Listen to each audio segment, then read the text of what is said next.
So hi all, let's proceed with our next video, that is arrays in Java. So this is a very important topic. So keep your attention on this topic. An array is a collection of similar type of data stored in contiguous memory location, or we say it as continuous memory location. So array is just, you can display the array as this. For example, if we create int array say a, this, okay, we have just declared this array, okay, with this int a. Now, if we want to define some values, for example, five values here, we can write it as 1, 2, 3, 4, 5. So how will these values be stored? In continuous memory location with 1, 2, 3, 4, 5.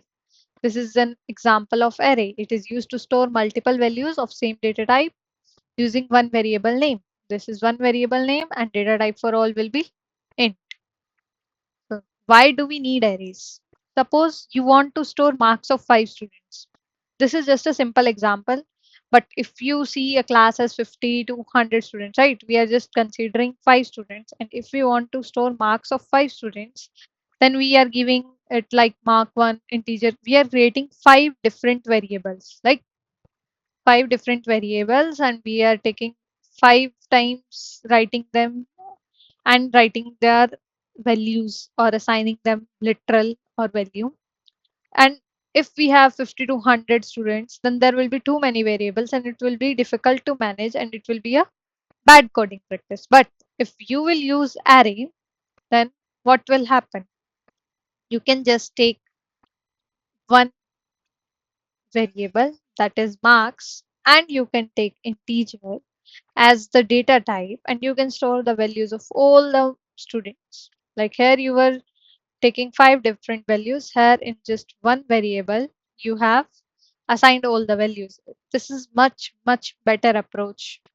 And for example, if we take general example, if you have a train, each compartment stores passengers, right? Similarly, array stores multiple values in indexed compartments. For example, if array has values 10, 20, 30, 40. So one thing is indexing. So array follows zero based index. Okay, zero based means it will be zero index, one index, two index, three index. Okay, so always remembers array use zero based index. Now we'll see the features of array. It store multiple values. It stores same type data only. It has fixed size. It uses index numbers. It stores values in continuous memory location. So always remember these 5 to 6 points. Only these are enough for you if you want to sit in any of the basic interview if you are a fresher, right? So array declaration now. First of all, we'll declare the data type. For example, we were declaring int data type. Then we will give array name, for example, marks. This is just the declaration of array. Another method is one type is you have given these brackets with integer. Another type what you can do is you can write int and then marks and then give the braces. This is basically in this we can define the size of array. Okay. So both are correct. Okay. But most of the time we prefer this. And basically in code how we will write int 5 marks. This is the declaration. Or you will write int marks 5. Either this way or this way you can declare the array. Okay. Now that was just declaration. Now we'll see creation of array. After declaring array, memory must be created, right? So whatever array we had, for example, marks array we had, we'll just assign a memory. New keyword will assign that a memory data type and what is the size. For example, 5. If we have not given the size in above, for example, initially we declared int marks this way.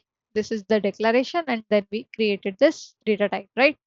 This this creates an array of size 5. Array of size 5 means indexing will start from 0, 1, 2, 3, and 4. This is the array of size 5 where indexing will be 1 less than size of like size of array, right? Always remember this. Now most of the time we do declaration and creation together, and we'll declare like this, in which we will write int, then we'll like the write the variable name, and we'll write new keyword to assign it the memory, and we'll write this way. Okay. Now array initialization. Storing values inside array is called array initialization. For example, now we declared int marks new int 5, right? Now we'll have to assign them the values. Either you can assign this way, this means marks at 0 index will be 90. This is the index. Similarly, marks at 1 index is 85, and you can assign values this way. Okay. Another way is you can assign it in a way. For example, this. This is mostly what we use, in which we will write int and what will be our marks, and we'll directly write the values because it stores in continuous memory location. This means, just a second, my cursor is causing some issues. See, this means this is at 0 index, this is at 0 index, this is at first index, this is second index, this is at third index, and this is as fourth index. Okay. The first element will always be there at 0th index. I already told you array follows 0 based indexing. For example, this. There you can see, right?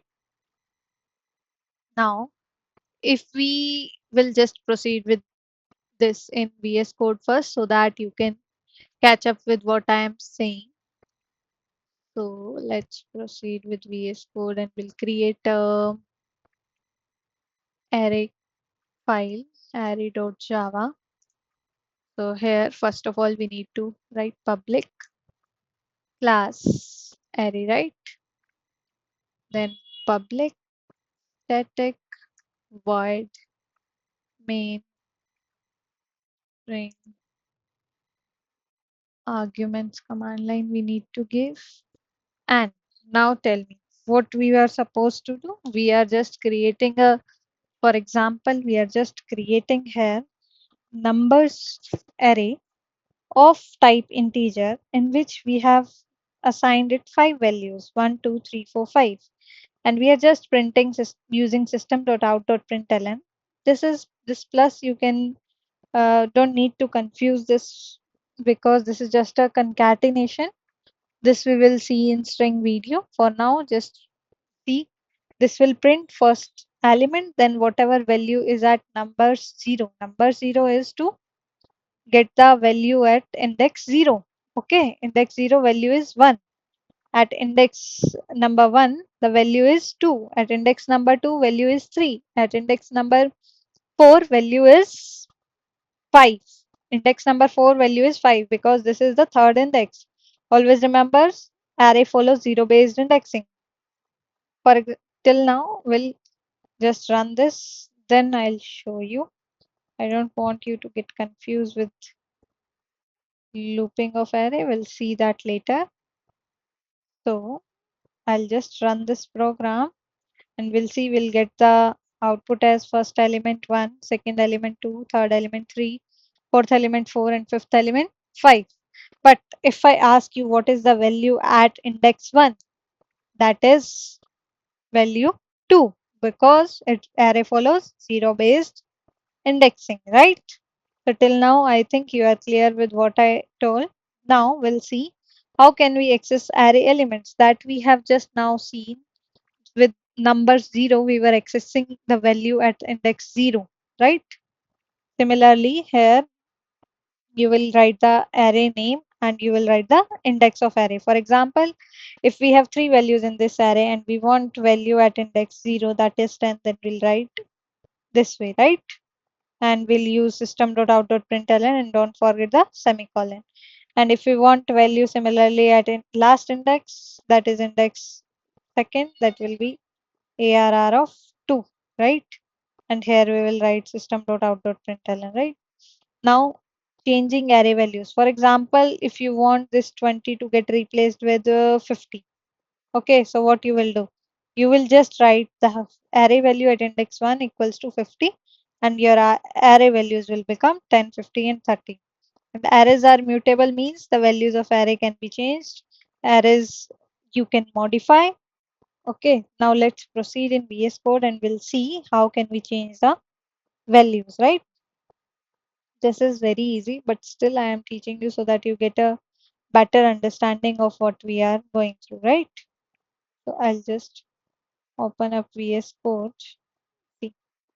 Now we'll see here updating the array value, updating array values.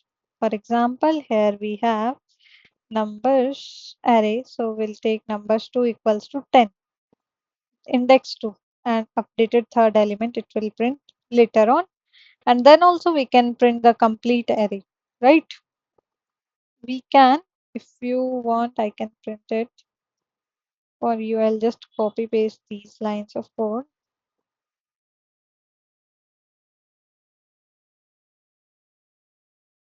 See, now I want you to guess something.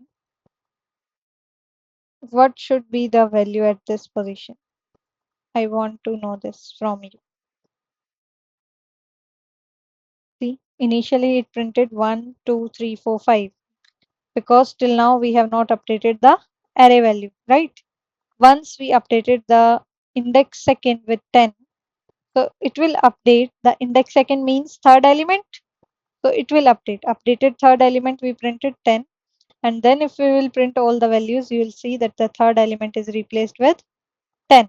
This way you can make changes in your code and you can change the array values easily, right? Now let's proceed with, we can find the length of the array using array name dot length. For example, in this method only, if I go through VS Code and show you how you can find the array length. So let's for now comment out this part of code.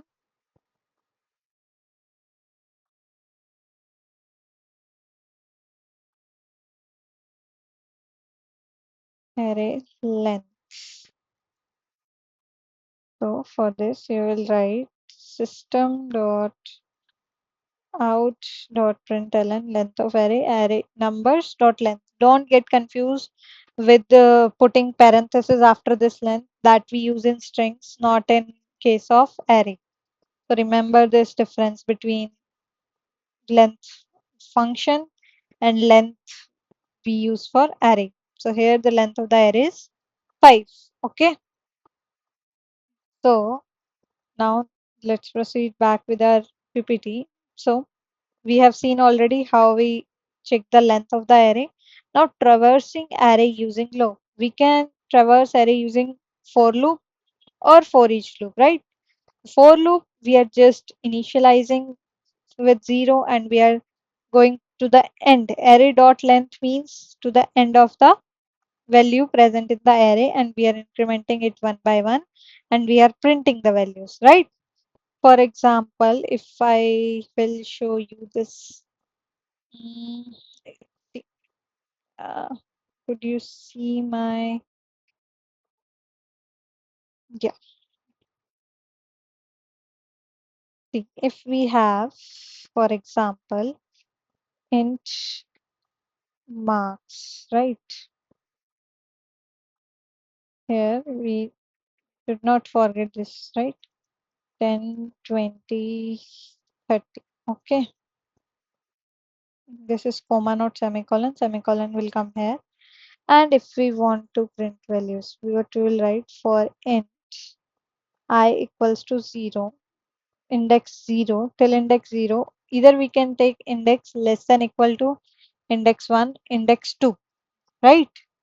And I plus plus. But in case if you don't know how many values an array contains, in that case you can use what you can use instead of this 2 second index, you can use less than equals to array dot length, right?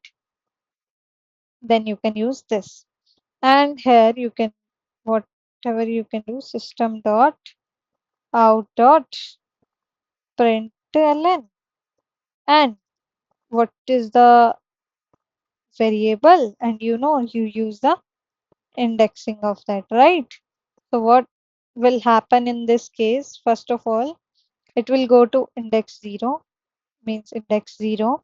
Then it will print the value what is there at index 0. Mark 0, value is 10. Then it will increment it by 1. Then it will, yes, it will go to next index, that is index 1. It will see 1 less than equals to 2. Yes, it is less than equal to 2. So it will print whatever the value is there at index 1, that is 20. Now it will move to index number 2. Index number 2 is less than equal to 2. Yes, then it will print whatever value we have at the index number second. So this will be the result. It will print 10, 20, and 30. I hope now it's all clear how we are using for loop. Similarly, you can use for each loop, that is even enhanced for loop, in which you are directly using the data type. For example, if I show you in the same example,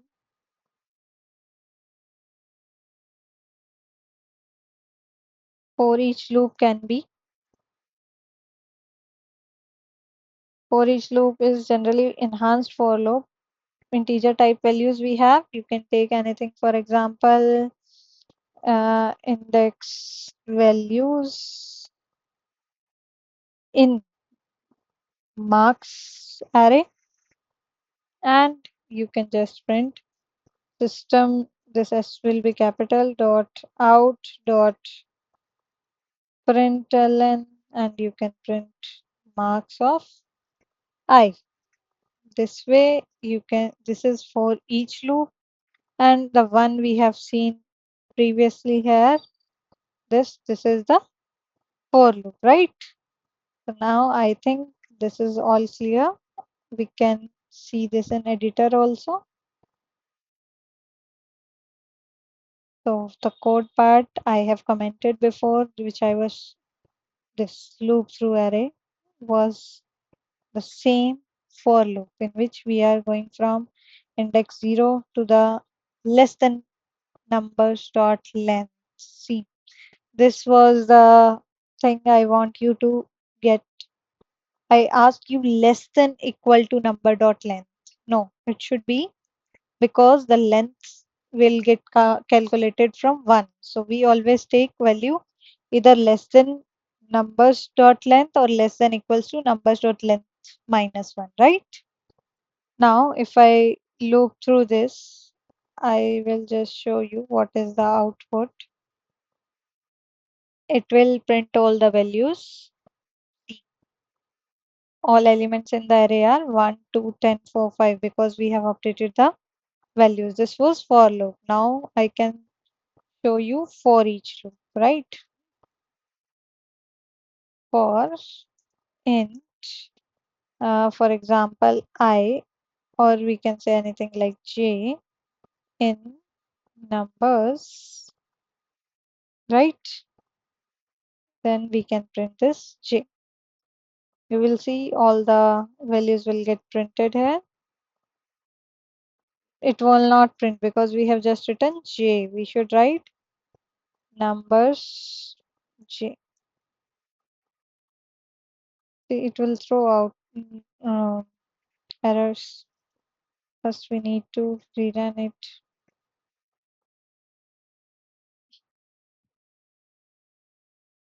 Oh, wait. This array index out of bond exception. Remember this, I'll teach you this in next video. What does I mean by array index out of bond? Why this for each loop is not working? Just a second.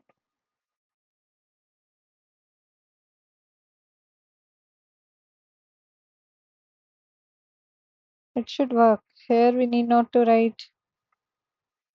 It's working. 1, 2, 10, 4, 5. It has printed right here. So I messed up telling this on my open board where I was writing for each loop. Here it would not be marks of I. We haven't taken I anything. Here it will be index values, right? Just a second. Here it will be index values, right? It won't be anything I. We haven't taken anything. You must observe these kind of things. Okay. These are the common mistakes we do, but with time we'll learn how to tackle all these errors. Now, if we proceed with our next, so I'll just give you overview. In the next video, we'll see type of arrays. For this video, this was all about. If you like my video or if you have some suggestion, please do comment below. Thanks. Bye.